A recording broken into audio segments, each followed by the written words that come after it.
So my name is Aisha Sheikh and our group assignment topic is solvent-less coating techniques, and our group members Aisha, me and Hiban Kyas, Kainat Abid, Rimsha Harun and Sabah Heather.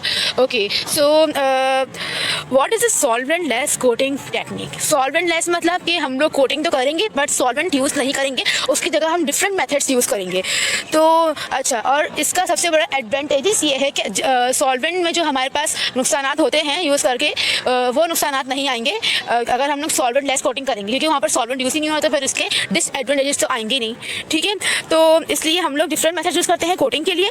और फिर इसके बाद हमारे पास ये types है solvent less coating की, जो कि हम लोग एक एक करके डिस्कस करेंगे। Okay, first of all is the compression coating. Compression का मतलब क्या है? एक तो देखिए दबाना, प्रेस करना। ओके, तो इसका दूसरा नाम क्या है? Press coating. तो इसका ये है कि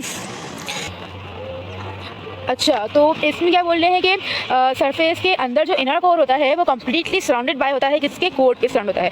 अच्छा, इस कोर का काम क्या है? ये प्रिवेंट करता है कि जो ड्रग रिलीज़ हो रही होती है ना, जब तक हमारे जो ड्रग्स कोर हमारी कम्प्लीटली रिमूव ना जाए, तो उस रिलीज़ को रोकता है ताकि हमारी आहिस्ते से करके हमारी ड्रग्स रिमूव हो जाए। अच्छा, प्रोसेस इसका ये है कि इनिशियल स्टेज में हम इसको प्रिपेयर करेंगे इस कोर को टैबलेट बनाने के लिए।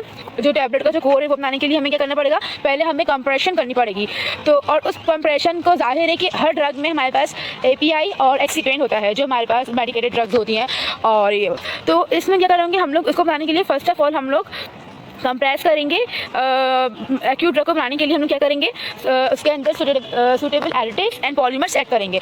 और सूटेबल एडिटिव्स एंड पॉलीमर्स को भी जब हम लोग मिक्स कर देंगे, तो इसके बाद हमारे पास मिक्स कर देंगे तो हमारे पास जब ग्रैन्यूल्स आ जाएंगे ना, तो जब ग्रैन्यूल्स आ जाएंगे उसके बाद हम लोग उस ड्राई ग्रैन्यूल्स को पास करेंगे डाई कैविटीज़ से, किसके थ्रू? हॉपर के थ्रू। ओके, फिर हम लोग क्या करेंगे? वेट और फोर्स अप्लाई करेंगे, क्योंकि जब तक हम लोग फोर्स अप्लाई नहीं करेंगे तो कंप्रेशन नहीं होगी।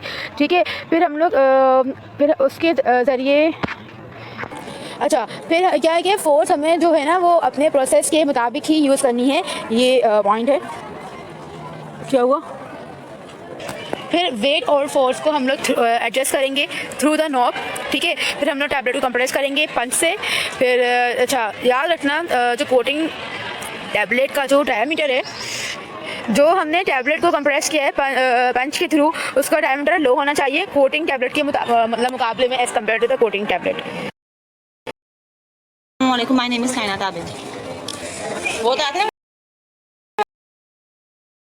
And my topic is dry powder coating. हम लोग ड्राई पाउडर कोटिंग के अंदर बेसिकली करके आ रहे हैं। हम लोग ड्राई पाउडर कोटिंग के अंदर हम लोग ये यूज़ करते हैं, हमारे पास सॉलिड डोजेज फॉर्म यानी कैप्सूल वगैरह हो गया, हमने उनकी कोटिंग करनी, तो हम लोग इस प्रोसेस को यूज़ करते हैं। थ्रू पॉलीमर पाउडर हम जो है सॉलिड डोजेज फॉर्म की कोटिंग करते हैं। इसमें हम लोग करते क्या है कि डायरेक्टली हम लोग पॉलीमर पाउडर को कोट कर देते हैं अपने कैप्सूल्स के ऊपर।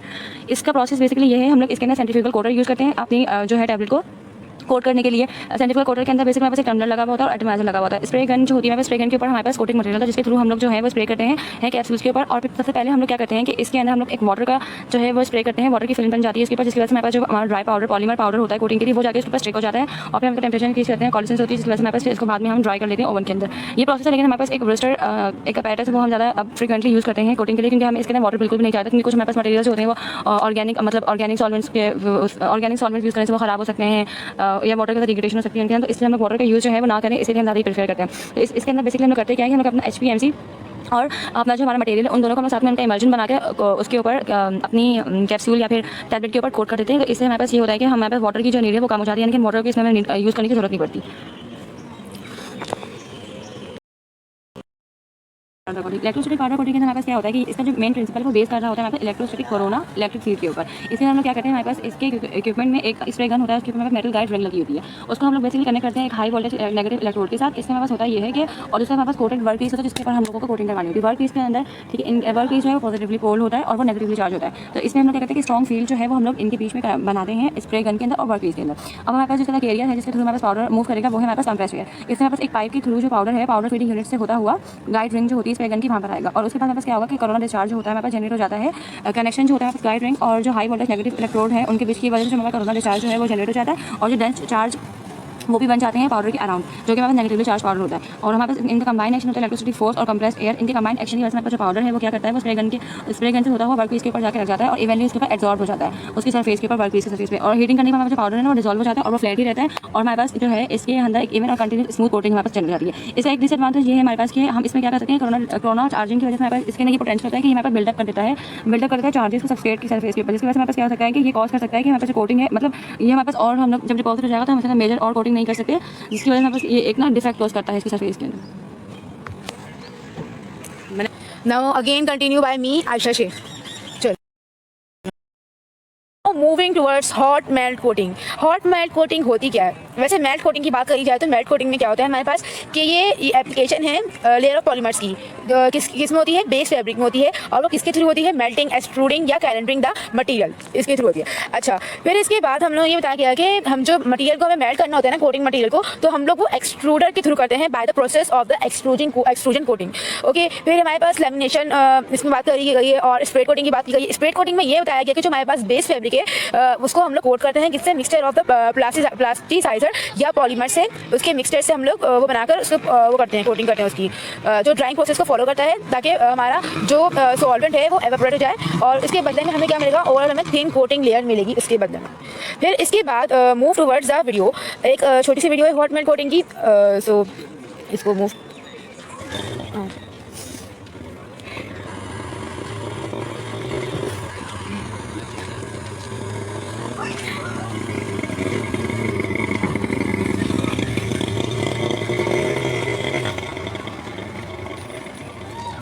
ओके, ये स्टार्ट हो गई वीडियो। इसमें ये पूरा प्रोसेस आपको शो कर देंगे हॉट मेल्ट कोटिंग कैसे होती है।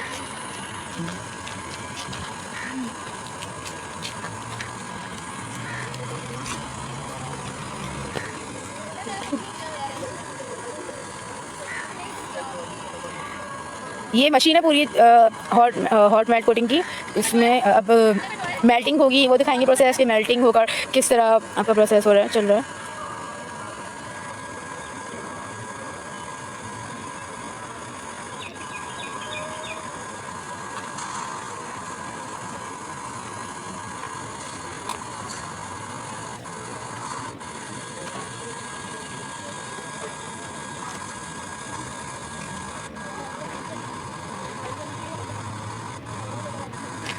ये हो रही है मेल्टिंग, जैसे आपको दिख रहा होगा, शो रहा होगा मेल्टिंग हो रही है ये।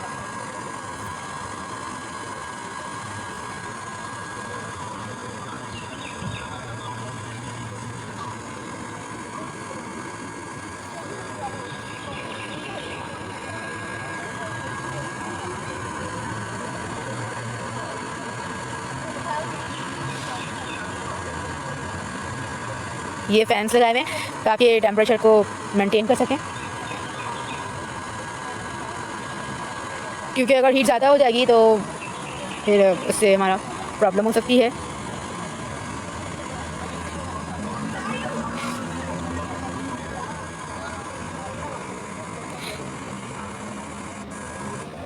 ओके, और ये रेफरेंस है जहाँ से मैंने पिक की थी ये वीडियो।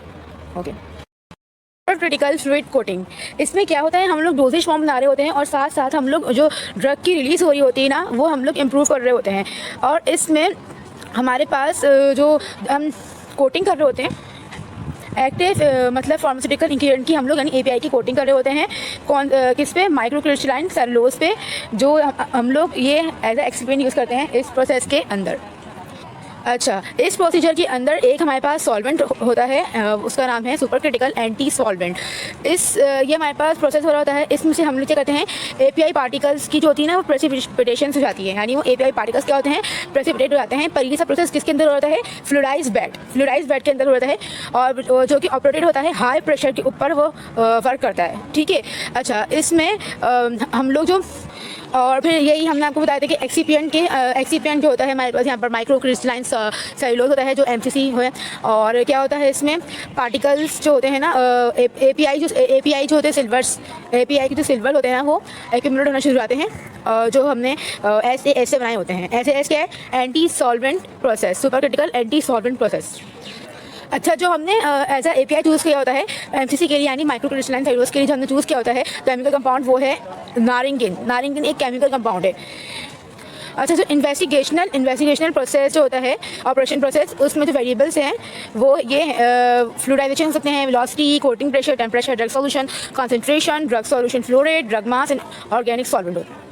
अच्छा, मटेरियल जो होता है ना वो प्रीवियसली कोटेड होते हैं फ्लूइडाइज्ड बेड के अंदर, वो प्रीवियसली कोटिंग होते हैं यूजिंग क्या यूज़ करते हुए, सुपर क्रिटिकल फ्लूइड्स को यूज़ करते हुए। अच्छा, अब क्या है, अच्छा अब हमारे पास एक टेक्निक है फ्लूइडाइज्ड बेड की, इसके थ्रू जो हम लोग अपने पार्टिकल्स को कैप्चर कर सकते हैं, सिर्फ पार्टिकल, API नहीं, सिर्फ पार्टिकल्स को करते हैं या फिर वैक्स को करते हैं, सुपर क्रिटिकल फ्लूइड्स से कैप्चर करते हैं किस टेक्निक के थ्रू, फ्लूइडाइज्ड बेड। और ये कुछ रिसर्चर्स के मुताबिक ये बात प्रूव की गई है। फिर CO2 को स्ट्रीम करवाते हैं बेड के अंदर से, फिर जिस तरह RESS यानी rapid expansion of super critical solutions पे होता है। अच्छा, और ये आप देख रहे होंगे, ये है हमारे पास डायग्राम सुपर क्रिटिकल फ्लूइड की। Magnetically assisted impact coating MIC, इसमें क्या होता है कि इसमें स्मॉलर पार्टिकल्स को लार्जर पार्टिकल्स के ऊपर कोट किया जाता है या फिर small amount of liquid particles के ऊपर कोट किया जाता है। ओके, अब हम लोग कोटिंग मैकेनिज्म जो MIC प्रोसेस में हो रहे हैं उसको डिस्कस करेंगे। जो आपको नंबर A में डायग्राम दिख रही है, इसमें एक्साइटेशन हो रही है किसकी, मैग्नेटिक पार्टिकल्स की एक्साइटेशन हो रही है। फिर आपको B दिख रहा होगा, पिक्चर B की, उसमें B पिक्चर में क्या दिखा रहे हैं, डी एग्लोमरेशन दिखा रहे हैं पार्टिकल्स की गैस के लिए, for the gas. Okay, next C में क्या शो कर रहे हैं कि शेयरिंग हो रही है और स्प्रेडिंग हो रही है किसकी, होस्ट पार्टिकल की सरफेस के ऊपर, किसके, होस्ट पार्टिकल्स की सरफेस के ऊपर हो रही है। ठीक है, फिर इसके बाद आपको नेक्स्ट दिख रहा है डायग्राम में मैग्नेटिक होस्ट जो होता है ना, होस्ट पार्टिकल इंटरेक्शन हो रहे होते हैं मैग्नेटिक के, वो आपको शो हो रहे होंगे। फिर नाउ मूविंग ई में, जो ई आपको पिक्चर शो हो रही होगी, उसमें मैग्नेटिक होस्ट वॉल इंटरेक्शंस हो रहे हैं। ठीक है, मैग्नेट का जो मैग्नेटिक होस्ट है उनका वॉल्स के साथ इंटरेक्शंस हो रहा है। फिर जो लास्ट है आपके पास F, उसमें क्या हो रहा है, कोटिंग प्रोडक्ट की बनावट हो रही है, क्रिएशन हो रही है। तो that's it of the magnetic assisted impact coating. और यहाँ पर आपको डायग्राम शो हो रही होगी मैग्नेटिक असिस्टेड इम्पैक्ट कोटिंग की। तो एक्सपेरिमेंट सेटअप ये MIC का। नाउ मूविंग टुवर्ड्स प्रोक्योरेबल कोटिंग, इसमें इसको हम लोग लाइट क्योरिंग या पॉलीमराइजेशन भी बोलते हैं, इसके नाम है। और इसके बाद जो होती है फोटो क्योरिंग कोटिंग में एक ऐसा प्रोसेस है जहाँ पर फास्ट कन्वर्जन हो रही है सॉल्वेंट लेस कंपोजिशन की, जिस पे सॉलिड के ऊपर हो रही है ड्यू टू UV और विजिबल लाइट की वजह से। अच्छा, अब हमारे पास इसका प्रोसेस है, प्रोसेस में क्या होगा, अच्छा इसमें क्या हो रहा है कि मोनोमर्स और पॉलीमर्स की फोटो क्यूरिंग हो रही होती है प्रेजेंस ऑफ, किसकी प्रेजेंस में, फोटो इनिशिएटर की प्रेजेंस में एट रूम टेम्परेचर में लाजमी होना। फिर इनका क्रॉस लिंक मतलब नेटवर्क बन जाता है, पर वो जल्दी बनता है। अच्छा, अब इसमें क्या होगा, UV विजिबल लाइट जो होता है, जो UV और विजिबल लाइट है ना, वो रिएक्शन को ट्रिगर कर देंगे, पर ये किस पे डिपेंड करेगा, फोटो इनिशिएटर हम लोग कौन सा यूज़ कर रहे हैं। अच्छा, फिर क्या होता है इस प्रोसेस में, लाइट सोर्स और नाइट्रोजन प्रोडक्शन सिस्टम बहुत ज़्यादा इंपॉर्टेंट है। और क्यों, अच्छा इसमें एक बात है, इसमें यह है कि जो हमारे पास इंपॉर्टेंट है ना सिस्टम कोटिंग का, नाइट्रोजन प्रोटीन सिस्टम, ये क्यों नेसेसरी है, ये इसलिए नेसेसरी है क्योंकि बाद औक़ात जब हमारा जब कोटिंग कंप्लीट हो जाती है तो क्या होता है, वो इम्पेयर जाती है, ऑक्सीजन से वो होता है कॉन्टैक्ट में आती है तो वो इम्पेयर जाती है। तो इसलिए हमारे लिए नाइट्रोजन प्रोटीन सिस्टम ज़रूरी है ताकि वो ये हमारे पास प्रॉब्लम ना आए आफ्टर कोटिंग। ओके, फिर इसके बाद क्या है कि हम लोग UV लाइट इंट्रोड्यूस करवा देंगे, किस पे, कोटिंग ऑफ पैरेट होती हैं, जो पैरेट होती हैं उनके अंदर हम लोग UV लाइट को इंट्रोड्यूस करवा देंगे, किसके साथ, सिलॉक्सेंस या फिर सिलॉक्सेंस मटेरियल सॉरी, और या फिर पोर फॉर्मिंग एजेंट्स के साथ, ताकि हमारी जो ड्रग रिलीज हो रही है, ड्रग की मॉड्यूलेशन मतलब ड्रग रिलीज हो सके। क्रिटिकल फ्लूइड कोटिंग, इसमें क्या होता है, हम लोग डोजेज फॉर्म बना रहे होते हैं और साथ साथ हम लोग जो ड्रग की रिलीज हो रही होती है ना, वो हम लोग इम्प्रूव कर रहे होते हैं। और इसमें हमारे पास जो हम कोटिंग कर रहे होते हैं एक्टिव